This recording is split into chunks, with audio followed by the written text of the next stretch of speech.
melakukan uji homogenitas menggunakan aplikasi SPSS. Oke teman-teman, sebelum kita masuk pada pengujian data homogenitas yang terutama yang perlu kita ketahui dulu apa itu dimaksud dengan uji homogenitas. Nah, yang dimaksud dengan uji homogenitas adalah salah satu metode pengujian yang dilakukan untuk mengetahui kelompok data statistik, di mana pengujian ini digunakan untuk memastikan bahwa kelompok data yang diuji memang berasal dari sampel yang sama.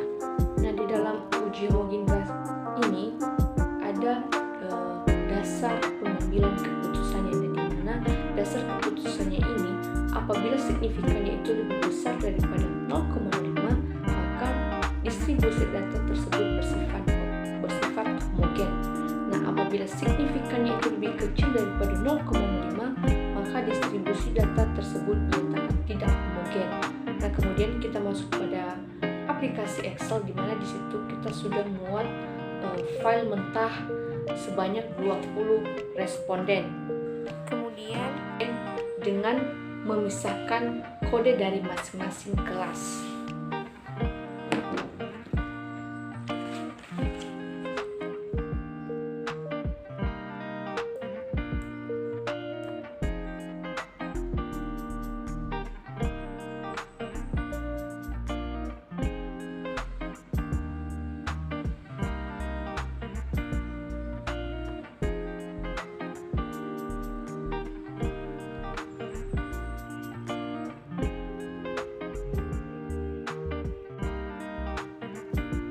Kemudian kita buka aplikasi SPSS.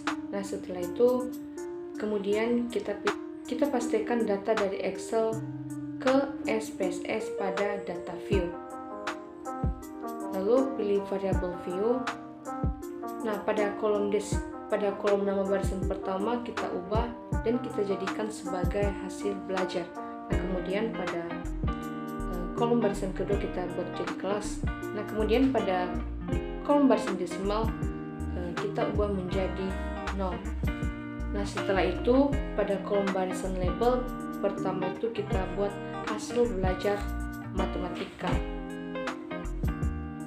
Kemudian pada kolom kedua kita barisan kedua itu kelas.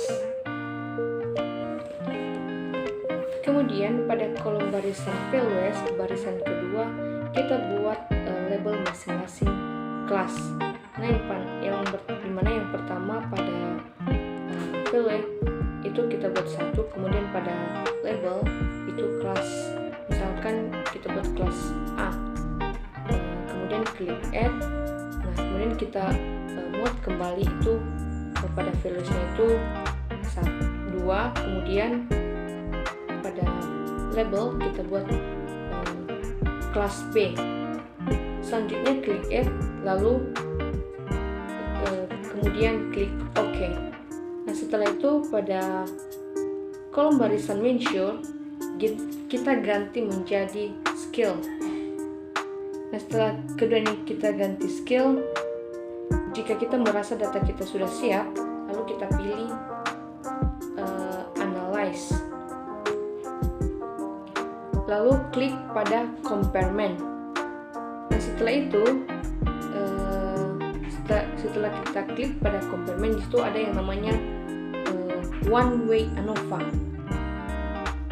Kemudian setelah kita klik pada one way ANOVA, dan di situ untuk data hasil belajar kita pindahkan ke dependent list. Nah, sedangkan untuk kelas kita pindahkan ke faktor. Sana ada option, kemudian kita cetak pada homogeneity of variance test, kemudian klik continue. Nah, setelah kita klik pada continue, lalu kemudian klik OK. Nah, di sana setelah kita klik OK, maka akan menghasilkan data hasil yang telah kita uji coba, dimana di situ dikatakan signifikannya itu lebih dari 0,05. Nah, seperti yang kita katakan dari awal, apabila signifikannya itu lebih besar daripada 0,05, itu dikatakan bersifat homogen atau distribusi data tersebut bersifat homogen. Nah, tetapi apabila signifikannya itu lebih kecil daripada 0,05, maka distribusi data tersebut dinyatakan tidak homogen. Maka data yang menjadi kesimpulannya yaitu data yang kita uji coba ini bersifat homogen. Baik, demikian saja penjelasan saya mengenai uji homogenitas menggunakan aplikasi SPSS. Sampai jumpa lagi.